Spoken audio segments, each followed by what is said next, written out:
Bonsoir à toutes, bonsoir à tous, bienvenue pour cette nouvelle vidéo du pétrole. Nous sommes le vendredi 30 août et je vais analyser le pétrole avec ProRealTime en version gratuite, donc ProRealTime en clôture. Je vous montre l'unité annuelle. Donc là j'ai un cours à la clôture du 29 août de 56,71 $. Et vous voyez qu'en annuel, le pétrole est dans une tendance baissière de long terme, mais voilà, bon, on est en dessous du Kumo, mais on pourrait penser qu'en fait que c'est une gigantesque dérive latérale, vous voyez, et que nous sommes plutôt sur le bas de cette dérive latérale. Ce que l'on peut dire, c'est qu'à la hausse, dans une optique de long terme, il sera très difficile de passer les 79 $, et à la baisse il ne faudra surtout pas rompre les 40 $, parce que là ça pourrait faire très mal. Donc voilà, je voulais vous montrer ceci. Donc absence de tendance, c'est un range, hein. Donc voilà, hein. Donc avant que le pétrole remonte à 100 $, il peut se passer pas mal de temps. Une tendance donc que je qualifie de baissière, mais attention, qu'on pourrait interpréter comme une dérive latérale, et donc plutôt actuellement le pétrole serait sur le bas de cette dérive latérale. En mensuel, vous le voyez bien, ce range, mais bien sûr en dessous du Kumo span, donc c'est baissier, un range dans une tendance baissière, et vous voyez l'importance du support majeur des 40 $. Également on peut tracer une droite laissant donc apparaître une zone de support très importante. Vous voyez, plus on avance et plus elle monte légèrement, donc 45-40 $. Cela veut dire que si le pétrole revient dans cette zone, la probabilité qu'il y ait un rebond sera très élevée. Ce sera vraiment très difficile de casser cette zone des 40 $. Donc on voit bien la résistance des 79 $. Mais il y a une autre résistance que je veux tracer, et on peut même raccourcir le range. C'est les 67 $ correspondant au plus haut d'avril 2019.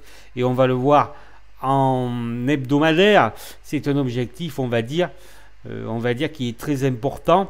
Une résistance très importante à la hausse du pétrole.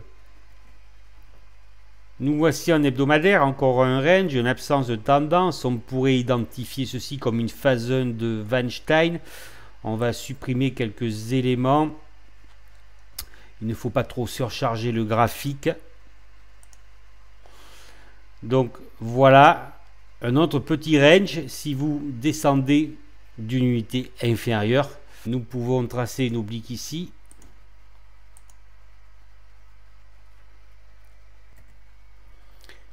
Alors, vous voyez qu'il y a une barrière très importante ici, cette oblique, plus ici SSB, et ici également le super trend à 64,50 $. Nous identifions clairement ici les prochains objectifs à la hausse du pétrole. Bien sûr, il faut passer cette oblique, parce que là, il va y avoir le troisième point, d'accord, déjà passer l'oblique. Donc là, c'est pas évident, je dirais. En premier objectif, les 61,39 $, puis les 64,58 $, avant de rejoindre éventuellement les plus hauts à 67 $. Vous voyez que le cours du baril reste confiné dans la partie inférieure du range.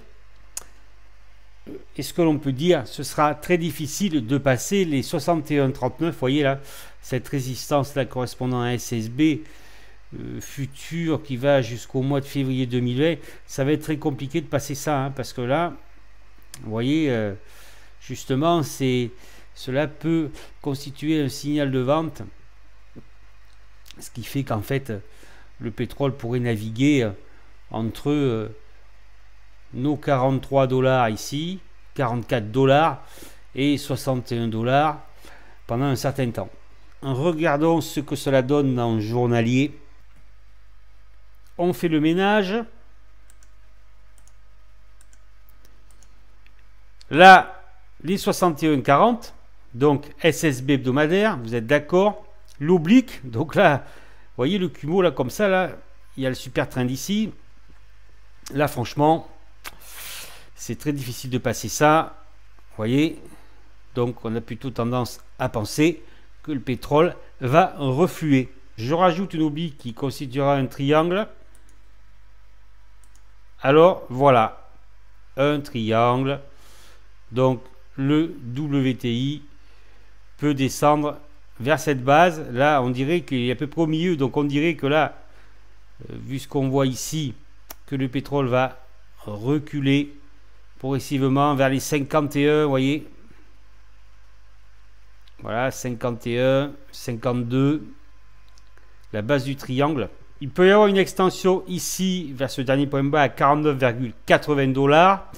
Si ça casse, là on pourrait bien sûr refluer vers les plus bas de 2018 à 43,90. C'est à partir de cette zone et jusqu'aux 40 $ qu'il y aurait une probabilité de rebond très importante. En conclusion, le pétrole est dans une tendance baissière, dans une succession de ranges sur chaque unité de temps. Il fluctue entre 40 et 80 $. De puissantes résistances le confinent plutôt dans le bas de ces ranges. L'objectif principal sur rupture de cette oblique ici serait les 61,40 $ que je vous remontre ici, correspondant à SSB. Ce sera, on va dire, très difficile à passer. À court terme, il semblerait que le pétrole semble se diriger vers la base de ce triangle, c'est-à-dire entre 52 et 50 $. Il faudra absolument tenir cette zone. Demandez-moi la newsletter d'août, je vous l'envoie gratuitement. L'analyse mensuelle des marchés, je dirais le vrai visage des marchés. Vous avez en présentation un exemple de newsletter, donc j'ai donné un accès public donc pour le mois de juillet. J'espère que vous avez aimé cette analyse, je vous souhaite un bon week-end, à bientôt.